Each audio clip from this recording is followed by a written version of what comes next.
अस्सलाम वालेकुम। मैं अमानतुल्ला एमएलए ओखला और चेयरमैन दिल्ली वक्फ बोर्ड से हूं। अभी हमें जानकारी मिली है कि उत्तर प्रदेश एटीएस ने मौलाना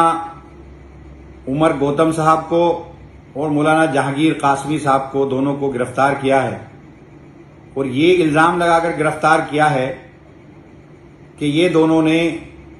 धर्म परिवर्तन कराया और ये इल्जाम लगाया, जबकि हिंदुस्तान के कॉन्स्टिट्यूशन ने आर्टिकल 25 और आर्टिकल 21 में ये इख्तियार दिया है, ये हक दिया है, ये आज़ादी दी है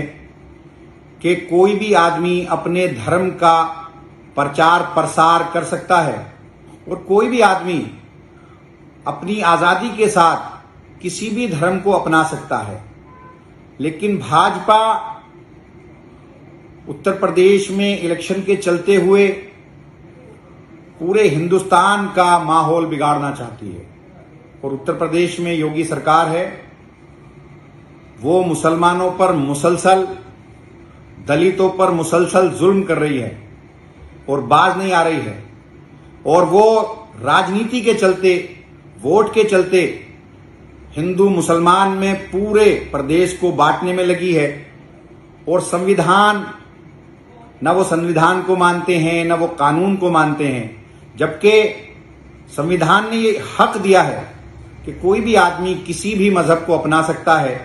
और कोई भी आदमी अपने मजहब का प्रचार कर सकता है। ऐसे उन्होंने किया, किसी से जबरदस्ती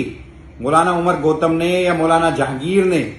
किसी से जबरदस्ती धर्म परिवर्तन नहीं कराया। जिन लोगों से धर्म परिवर्तन कराया वो कानून के दायरे में कानूनी प्रक्रिया पूरी करके कराया। मैं जानता हूं, दोनों लोग मेरी विधानसभा में रहते हैं, ओखला के अंदर रहते हैं और दोनों बहुत ही अच्छे इंसान हैं। तो जिस तरह से भाजपा ने उनको फंसाया है वो सरासर गलत है और इसको किसी भी कीमत पर बर्दाश्त नहीं किया जा सकता।